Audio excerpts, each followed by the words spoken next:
Amigos, nuevamente con ustedes, aquí acompañados por Alexa. Buenas noches. Y Alex. Buenas noches. ¿Qué tal? Buenas noches. ¿Qué tal? Digo, el Alexa y Alex es para diferenciarlos. Un poquito. Un Sí. poquito.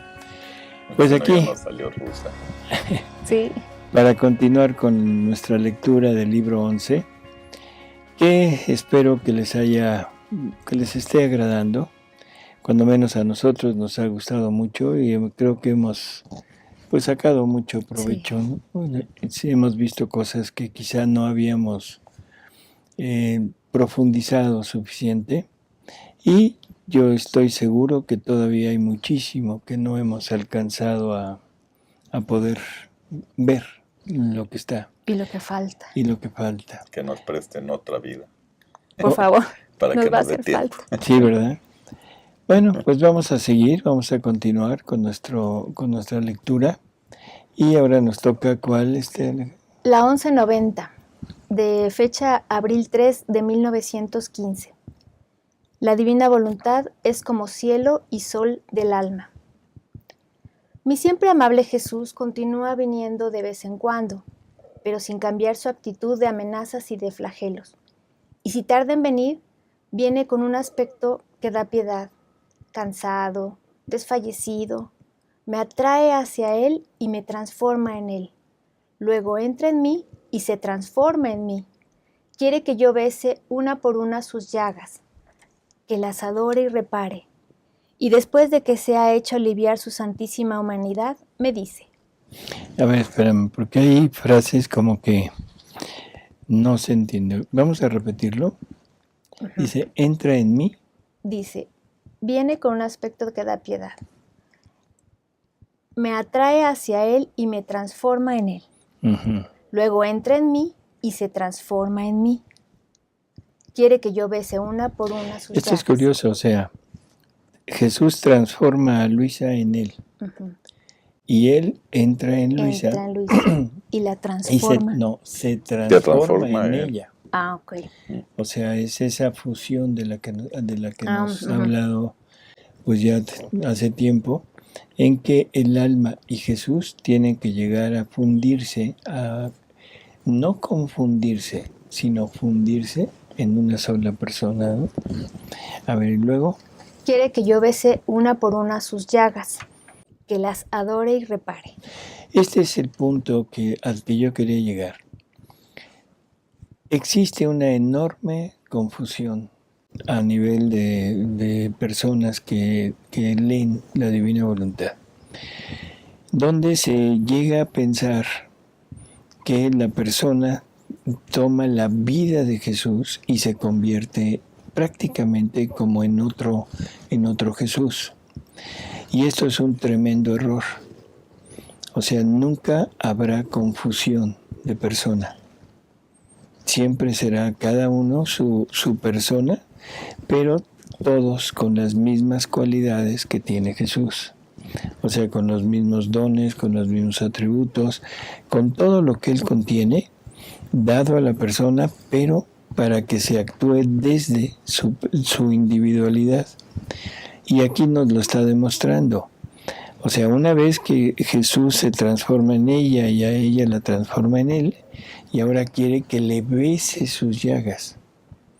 Si fuera ese fundir total, ¿cómo podría ser eso? No podría ser. Sí, no.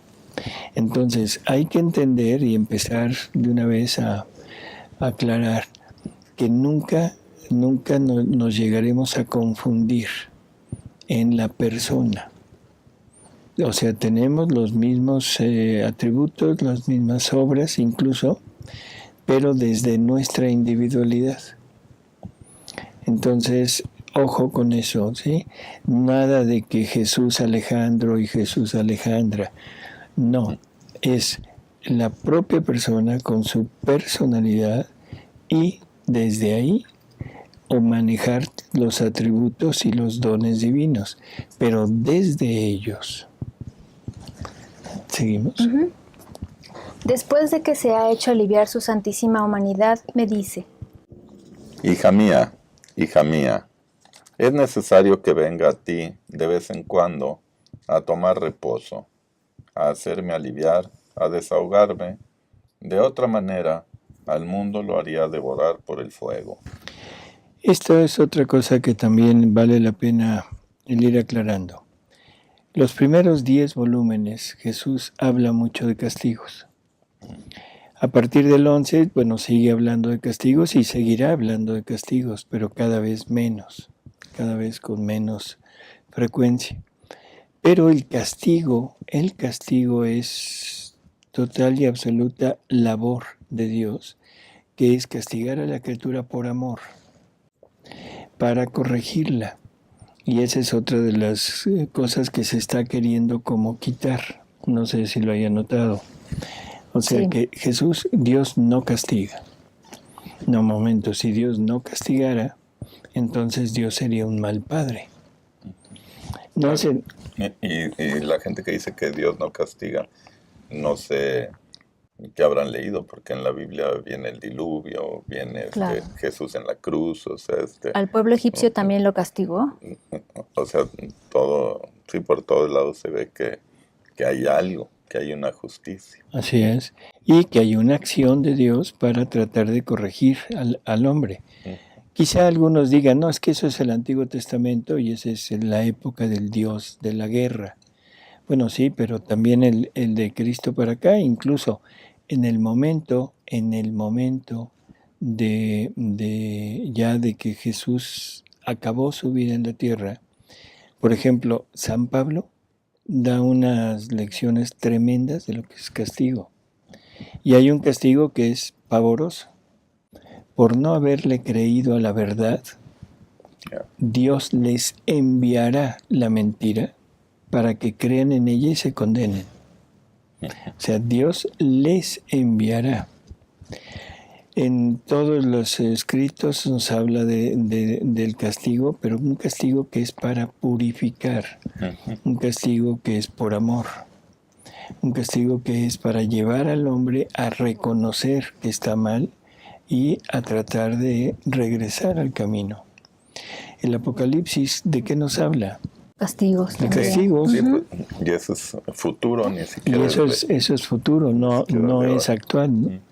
Así que, por favor, yo creo que yo invitaría a las personas que piensan que que Dios no castiga, yo les invitaría a leer con calma y se van a dar cuenta cómo la justicia divina tiene que descargarse por ese equilibrio que debe haber en Dios.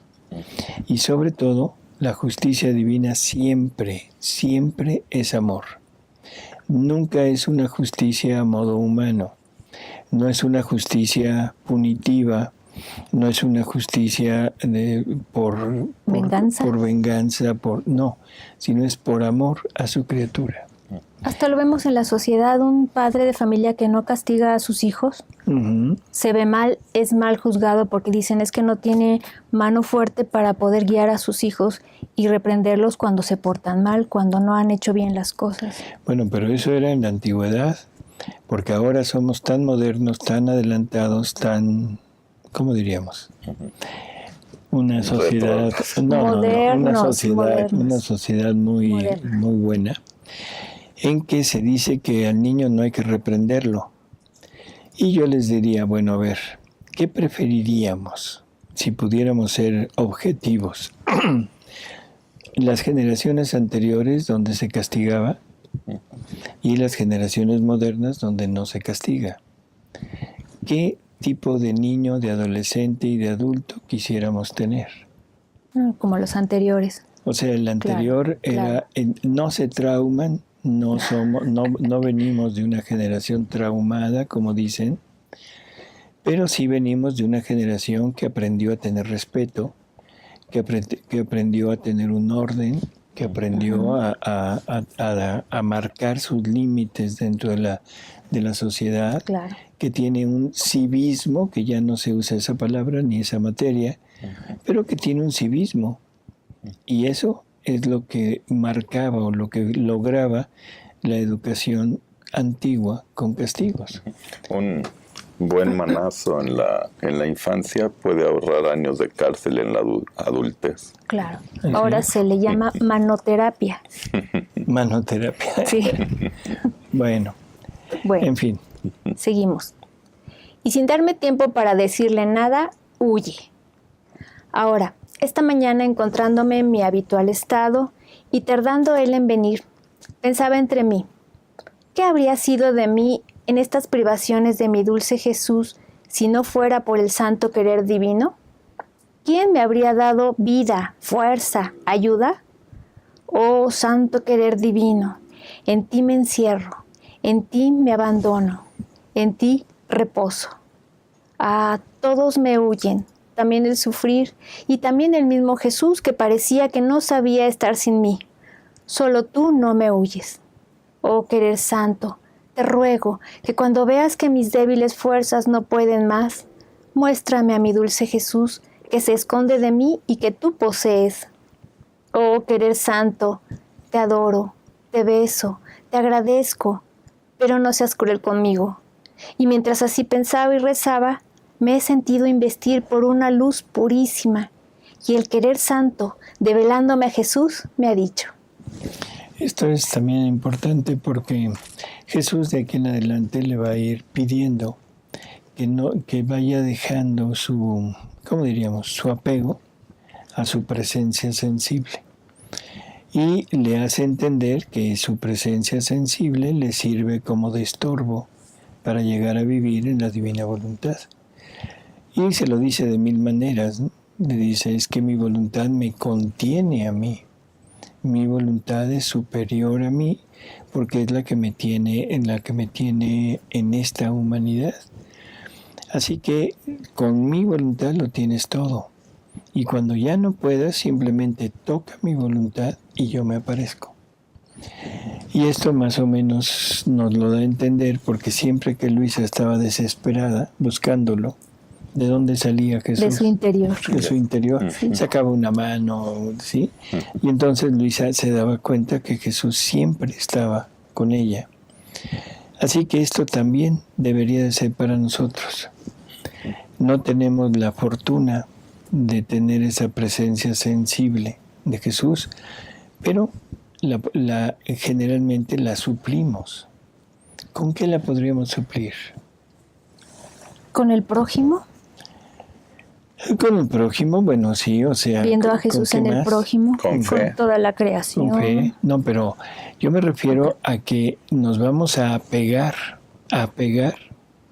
a la presencia sustituta de Jesús. ¿Con la Eucaristía?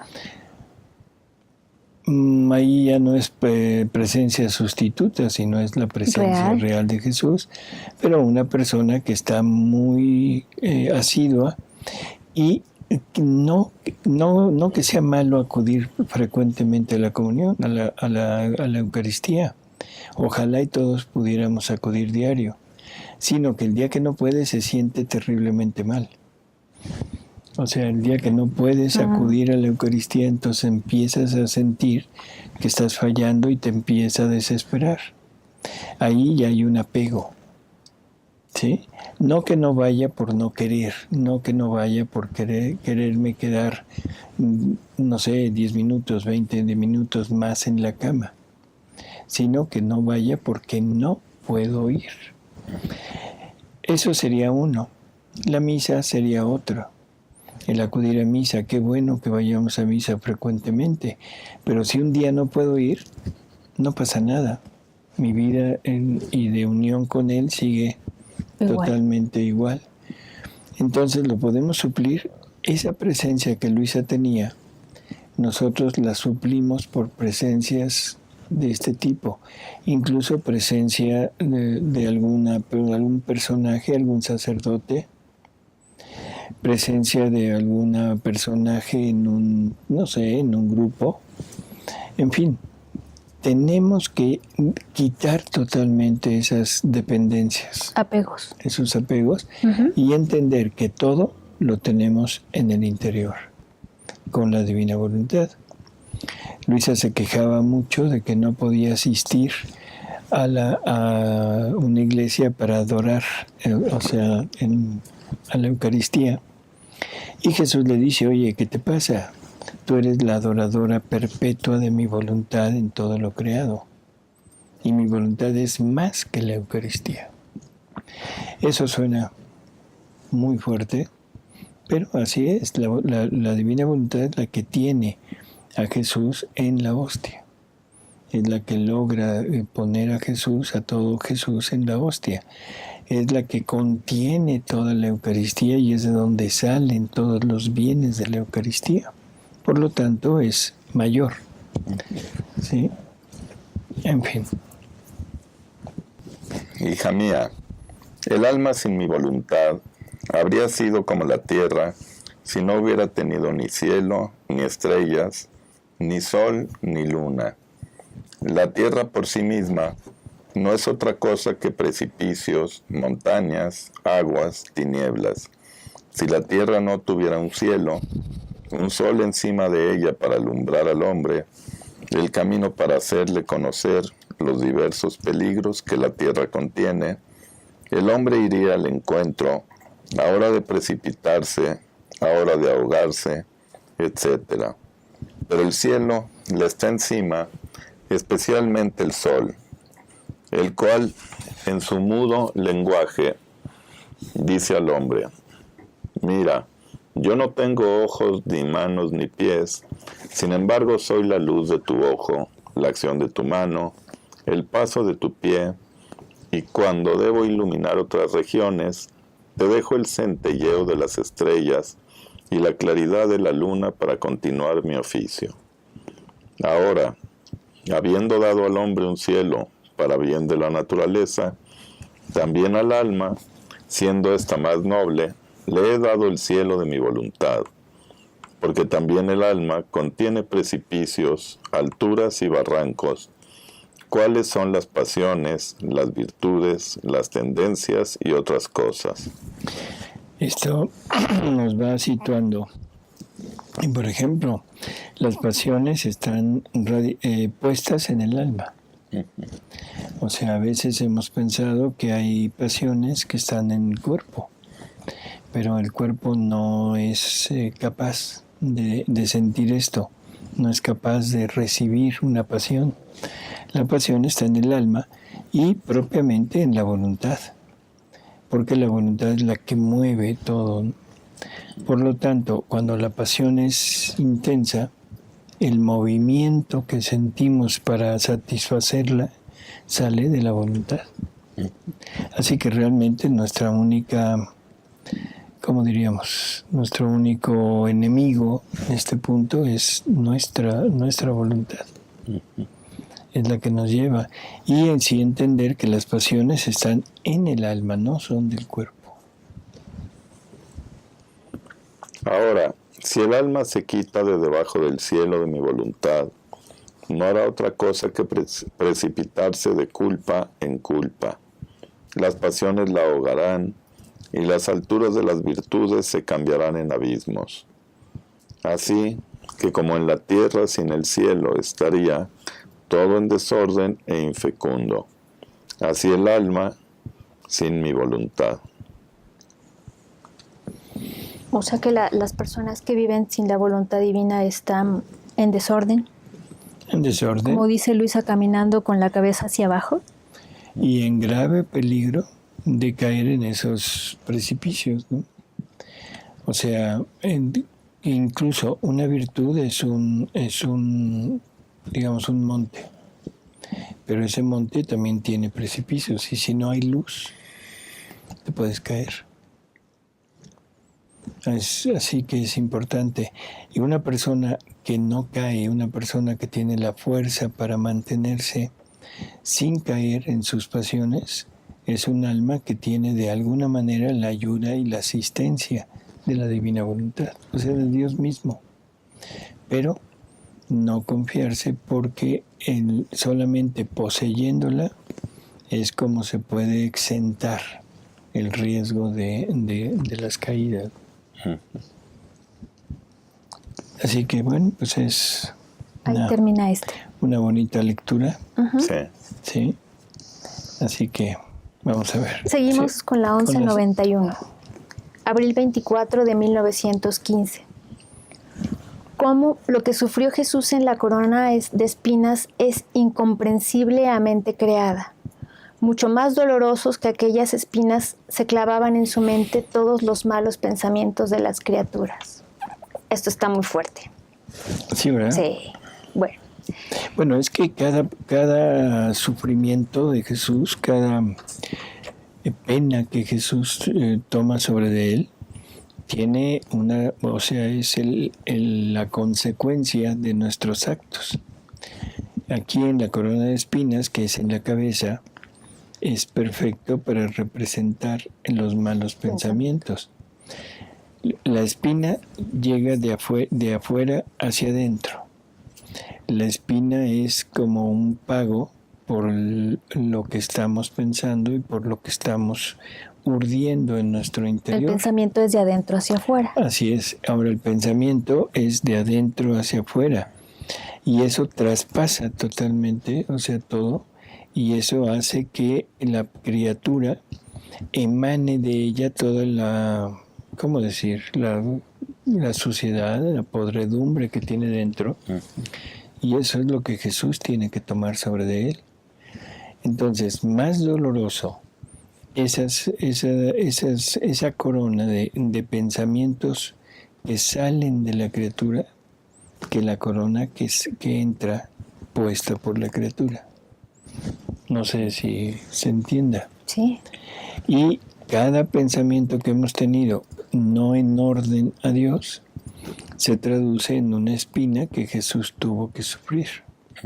Y que sigue sufriendo porque está en la eternidad. Y que sigue sufriendo. Igual nuestros pensamientos de ahora se van para ese momento. Así es. Entonces, no tener la idea de que ya la pasión de Jesús pasó, no tener la idea de que se le aplicaron los romanos y los judíos, no.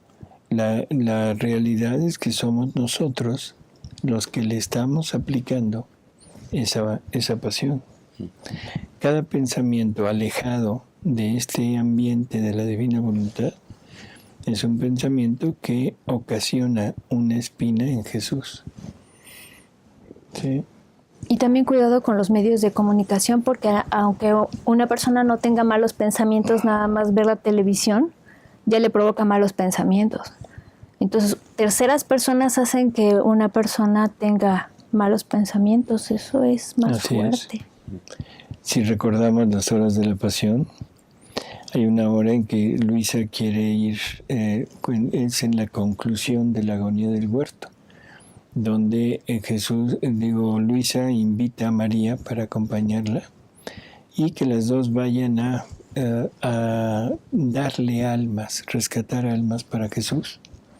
Y hay un punto en donde dice, hay almas buenas, pero que el mundo está tratando de jalarlas al mal. Uh-huh. Entonces dice, Madre, démosle la sangre de Jesús, invistámosla con sus sufrimientos, con sus llagas, para resguardarlas de aquello. Pues este ejemplo que pones es ese, y lo mismo serían revistas. Ah, sí, claro. Serían incluso programas auditivos, no nada más visuales, sino auditivos. En fin, todo, ¿no? En la calle, en la playa. En una charla de café también. En donde sea. Sí. En donde sea. El hombre se ha desviado totalmente hacia la libidine, y una libidine que no se limita a lo carnal, a lo sexual, sino una libidine por todo lo que es mundo. O sea, el ser humano ya dejó de la castidad a un lado, y esto ya lo decíamos en algún programa, dejó la castidad de la vista, dejó la castidad del oído, dejó la castidad del gusto, dejó la castidad del tacto. ¿Por qué? Porque ahora estamos totalmente inmiscuidos, metidos en probar de todo. Y el mundo actual nos ofrece grandes, pues, ¿cómo diríamos? Cosas grandes. Aventuras o posibilidades de meternos de lleno en todo ese mundo de pecado. Así es. Yo creo que hasta ir a una refaccionaria, ir a una Vulcanizador. una vulcanizadora es un motivo para que te llame la atención el tipo de calendarios que tienen, ¿no? No, y entrar al internet, luego aparecen publicidades y cosas. Así es. Lo peor del caso es que ya estamos muy acostumbrados y lo vemos como normal. Así es. Eso es lo peor. Un día una señora me decía, no, doctor, yo tengo a mi hijo y yo estoy muy tranquila, porque a mi hijo, un hijo que estaba entrando en la adolescencia, dice, no le llama la atención la pornografía. Dice, pasamos por revistas y todo, y no se ve que le llame. Le dije, bueno, señora, ahora debe preocuparse más. Ya no le llama porque ya la tiene dentro de él. Ya es parte de él, o sea, ya no tiene esa atracción. Cuando algo es desconocido, cuando algo todavía no forma parte de mí, me llama, me jala. Pero si ya forma parte de mí, ya no. En fin. Eso es caminar con la cabeza hacia abajo, como decía Luisa. Así es. Bueno. ¿Seguimos? Encontrándome en mi habitual estado, estaba pensando cuánto sufrió el bendito Jesús al ser coronado de espinas. Y Jesús, haciéndose ver, me ha dicho: Hija mía, los dolores que sufrí son incomprensibles a mente creada, pero mucho más dolorosos que aquellas espinas se clavaban en mi mente todos los pensamientos malos de las criaturas. De modo que de todos estos pensamientos de las criaturas, ninguno se me escapaba. Todos los sentía en mí, así que no solo sentía las espinas, sino también el horror de las culpas que aquellas espinas clavaban en mí. Entonces traté de ver al amable Jesús, y veía su santísima cabeza circundada como por una corona de espinas que le salían de dentro. Todos los pensamientos de las criaturas estaban en Jesús, y de Jesús pasaban a ellas, y de ellas a Jesús, y en él quedaban como concatenados juntos. Oh, cómo sufría Jesús. Después ha agregado: Hija mía, solo las almas que viven en mi voluntad pueden darme verdaderas reparaciones y endulzarme espinas campunzantes, porque viviendo en mi voluntad se encuentra en todas partes, y ellas, encontrándose en mí y en todos, descienden en las criaturas y suben a mí y me traen todas las reparaciones y me endulzan, y hacen cambiar en las mentes las tinieblas en luz. Esa es la acción de reparación, ¿no? O sea, el cambiar todo la ofensa, todo lo que se está haciendo mal, cambiarlo hacia el bien, cambiarlo hacia un pensamiento divino, hacia un impulso divino, hacia una actitud divina. Y esto solamente lo puede hacer ¿quién? El alma que vive en la divina voluntad. El alma que vive en la divina voluntad. El alma que no vive lo puede hacer, sí, pero todo queda como intención, no como una acción realizada. Así que este es un trabajo que le toca a la persona que quiera vivir en esta divina voluntad, tomar en él parte de lo que Jesús sufre para repararlo. Aquí dice, todos los pensamientos de las criaturas estaban en Jesús, y de Jesús pasaban a ellas, y de ellas a Jesús. Uh-huh. O sea, como que las repara, se las vuelve a dar a la criatura y las vuelve a usar mal. La criatura las vuelve a deformar y se las vuelve a dar, pero deformadas, ¿no? Sí, pues es. Y en ese momento Jesús repara al Padre. Claro. Okay. Eso es lo que Jesús hizo en sus 33 años de vida aquí, reparar al Padre.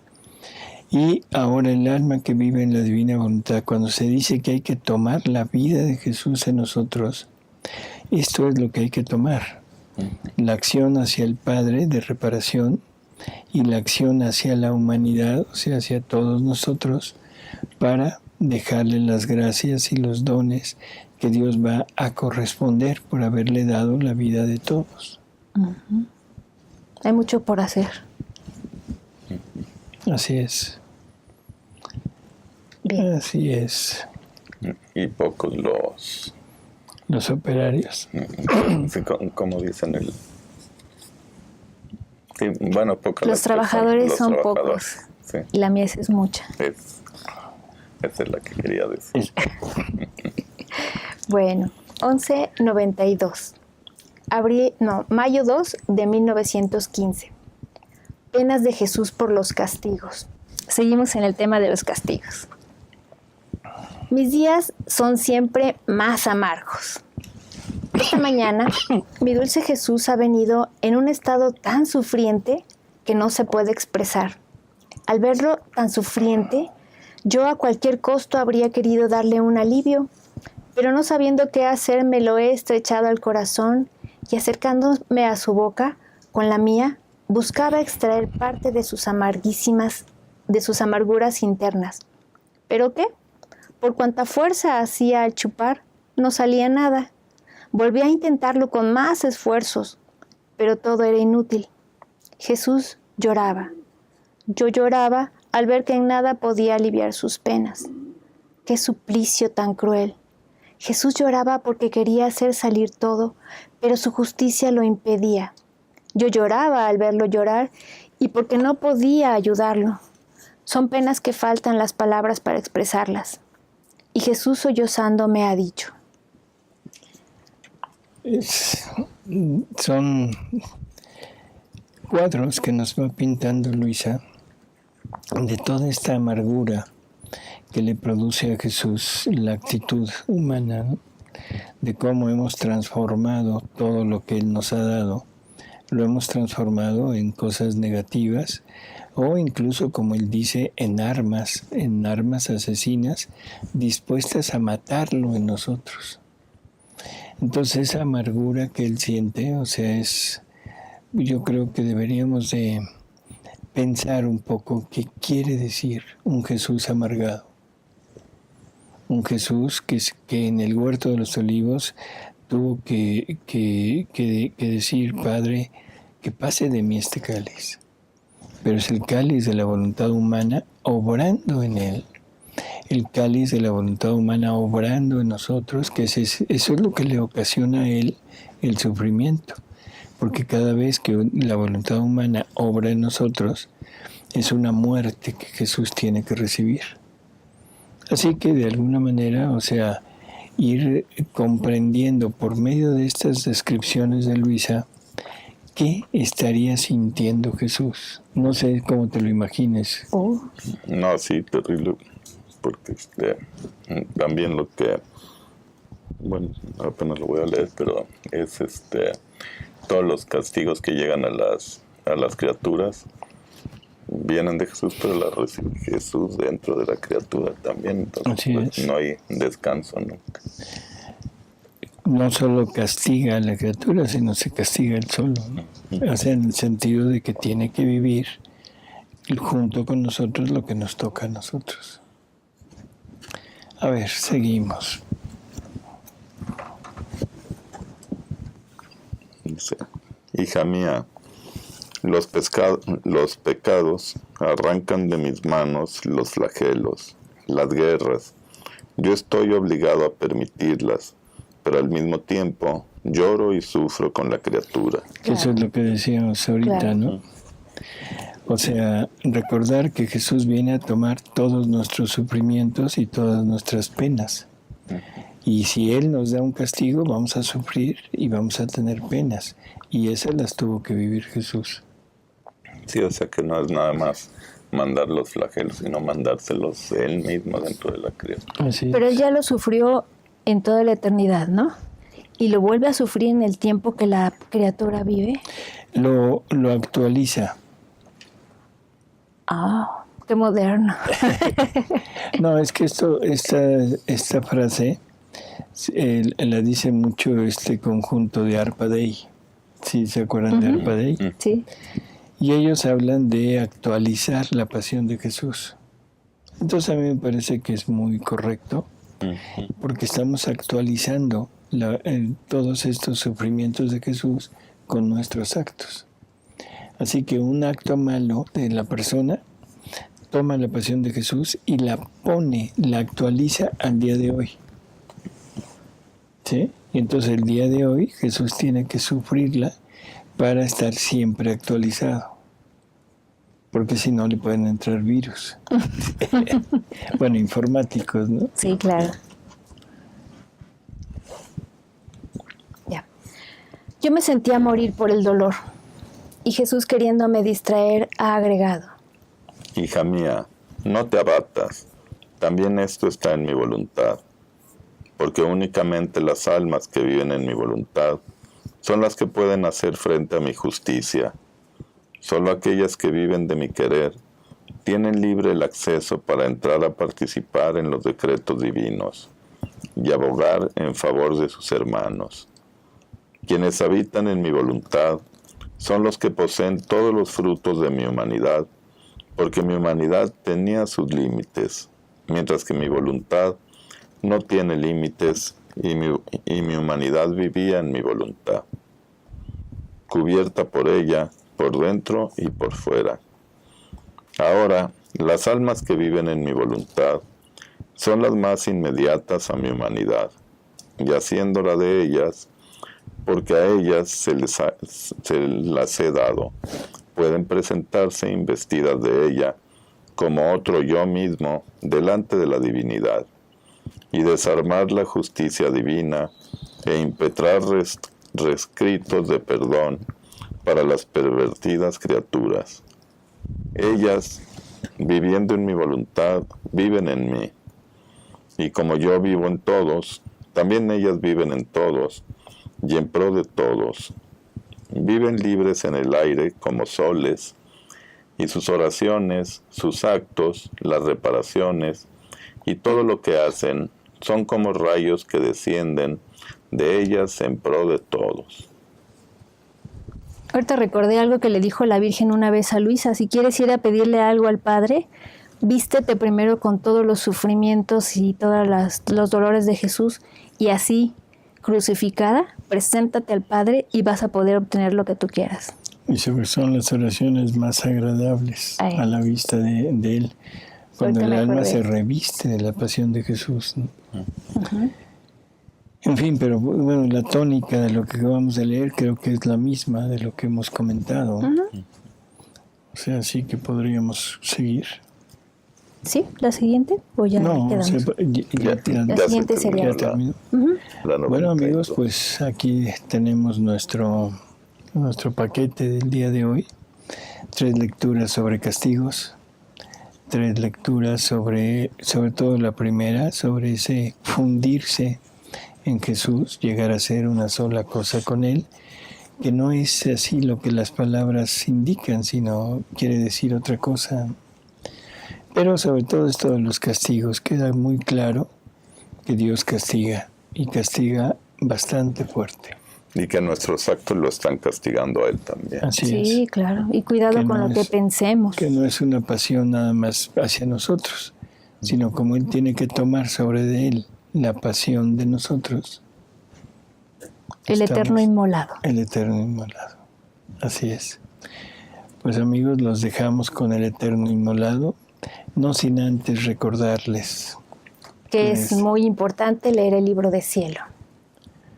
O sea, este libro es el que nos va conduciendo poco a poco a adentrarnos en estos conocimientos, y es de él de donde estamos escogiendo las lecturas. Porque a Dios, a la Iglesia y a los hombres nos urge que haya muchas almas que vivan en la divina voluntad para instalar el reino. Ese reino que tanto pedimos en el Padre Nuestro.